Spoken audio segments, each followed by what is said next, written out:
Today we're talking about one of the top performing altcoins from the last bull run, Solana. With a token price of under $2 at the start of 2021, Solana ran all the way up to $260 in November of that same year. There's no doubt many crypto traders made life-changing money with this project. The question now is, can Solana do it again? Should it be in your crypto portfolio today? Or has it been forever tainted by FTX and SBF? That's what we're going to answer in today's video, so hit that like button because it's time to discover crypto. By now, we all know the story of how this once mighty ETH killer took a brutal Bankman-Fried beatdown after FTX collapse. But is it all over for Solana, or is there still some fight in this thing? Now, if you ask one of the many die-hard Solana holders out there, they'll probably tell you that there is no need for a Solana comeback plan because Solana never went anywhere. And while there is some truth to that, it's also true that Solana is a long way from its glory days. After Solana put in its all-time high of nearly $260 on November 6, 2021, it then crashed hard when FTX went belly up. Finally found a bottom when it hit $10 in December of 22, but since then, it's been more or less range-bound between $15 and $25, with the current price around 25 bucks at the time of this recording. That's over 100% recovery from its lows and still a 10x from its January 2021 price. However, it's still down 90% from its all-time high. So today I want to tell you about 3 key areas where I see Solana making bullish moves. If you want to understand what these new buzzwords mean and why they are relevant for the next couple years in crypto, be sure to stick around until the end of the video and hit that subscribe button. Before we dive in too deep, what is Solana?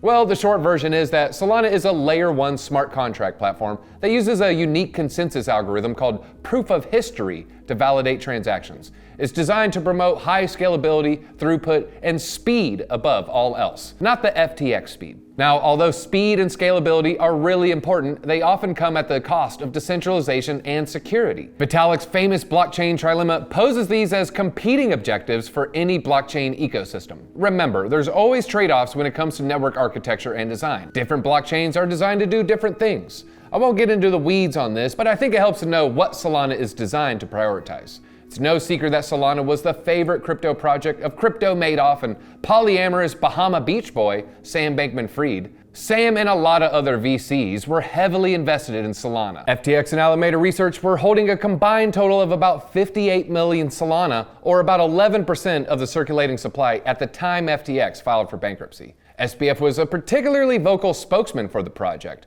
even firing off tweet storms to defend the project when it experienced frequent outages in 2022. Okay, that's a little bit of the brutal history, but what's the rest of the story? And what's still happening with Solana today? As I said, they're hyper-focused on the scalability. Solana has such a high performance that they claim to be enabling new classes of applications that were previously impossible. The Fire Dancer upgrade, a new validator client being developed by Jump Crypto, will increase Solana's speed to over 1 million transactions per second.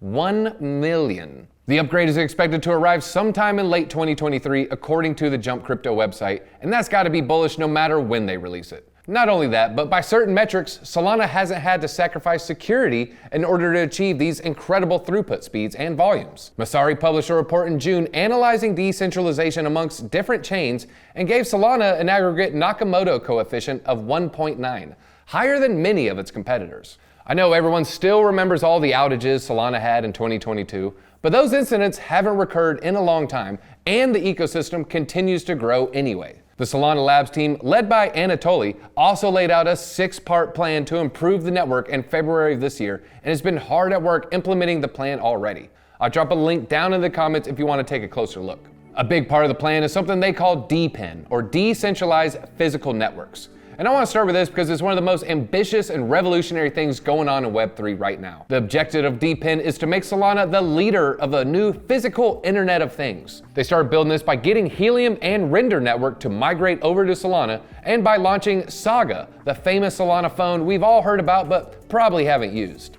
Okay, so what exactly does this mean?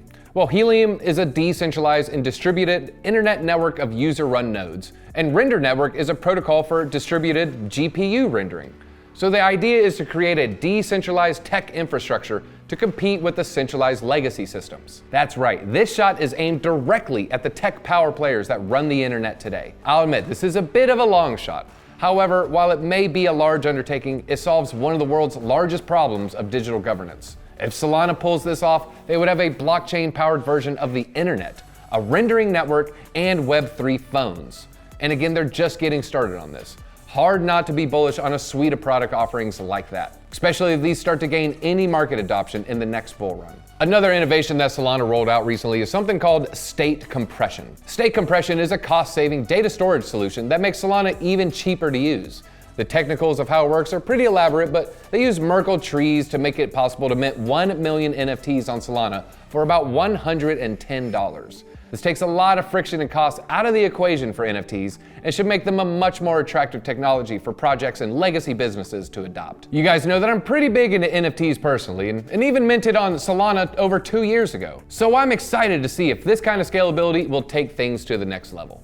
The next area I want to touch on might be the simplest, but also the most important: payments. Solana co-founder and CEO of Solana Labs, Anatoly Yakovenko, discuss how he and Solana are focused on this in a recent episode of the Validated podcast. I'm actually more focused on trying to do stuff that's obvious today. I think that's just like really important to try to get users to go do the things that already work at scale.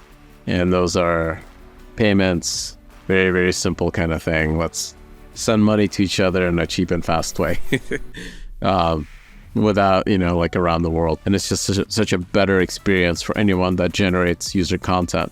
So the problem though is that because it's such a pain to deal with finance on the web, these platforms are able to aggregate power by like creating these rails for a large number of content creators. They own the content, they own the creator's financial relationship between the creator and the user. They own that rail and they own that connection. And once they own it, the creator doesn't want to leave. It's a kick in their revenues, right? Yeah. They're not like working for themselves or working for Twitter or for TikTok or whatever, because all of the financialization happens through these platforms. In August, Solana announced that it integrated with Shopify for USDC payments. This is a huge deal because Shopify accounts for over $444 billion of global economic activity. The cost of a Solana Pay USDC transaction is 0.000025, which is way cheaper than the 1.5% or 2.5% fees that credit card companies charge, and way faster as well. About a month later, Visa announced that it was expanding its stablecoin settlement capabilities with USDC on Solana Pay. Visa has started pilot programs with merchant acquirers WorldPay and Nuvei. These companies process debit and credit card payments for businesses globally, and their clients may now use USDC stablecoin settlement instead of receiving fiat currencies. Now, if all that isn't enough to convince you to start calling Solana the comeback kid, then maybe this will. Solana has integrated with ChatGPT. I know that sounds like the premise of a Black Mirror episode or something, but they did it. There is now a plugin that will allow the AI chatbot to check wallet balances, transfer tokens, and even purchase NFTs. The plugin is open source and can be downloaded from GitHub, and I'm sure it will only be used for good things. The Solana Foundation also announced it would increase funding for grants exploring Solana and AI to $10 million, and claims have already received over 50 applications. I can't wait to see what they come up with. If you can't get enough of all things Solana, I recommend you check out their conference. The third annual Breakpoint Conference is being held from October 30th to November 3rd at the Solana campus in Amsterdam. The event will feature developer workshops and tons of interesting panels, as well as keynotes from the like of Google Cloud, Circle, and Star Atlas. Sounds like a great place to learn even more about the great Solana comeback plan. Okay, I know that was a lot, and truth be told, we're really only scratching the surface here. So the question still remains, will Solana be able to be a top performer again? We'll have to wait and see, but it's clear that Solana Labs and their developer ecosystem have been hard at work this bear market, which is what you want to see from a project. There are almost too many developments, improvements, and innovations to keep track of them all. It looks to me Solana is still very much alive, but it's not clear yet just how much market share they're going to be able to claim and defend in the next bull run. There'll be new challenges for sure, but Solana has a pretty impressive suite of offerings and a lot of fiercely devoted fans and a strong team of VCs and developers. It'll be really interesting to see how things play out for them. All that being said, I do feel Solana is worth holding in your portfolio and accumulating for the next bull run, especially in the current price range. It's one that I hold in my personal portfolio, and I have high hopes through 2025. Finally, I'd like to say do your own research. I highly recommend checking out BitLab Academy. That's all I got for this one. Let me know down in the comments if you think Solana will claim the title of Comeback King. In fact, Give me your next bull market prediction. That's all we got, and we'll see you at the top.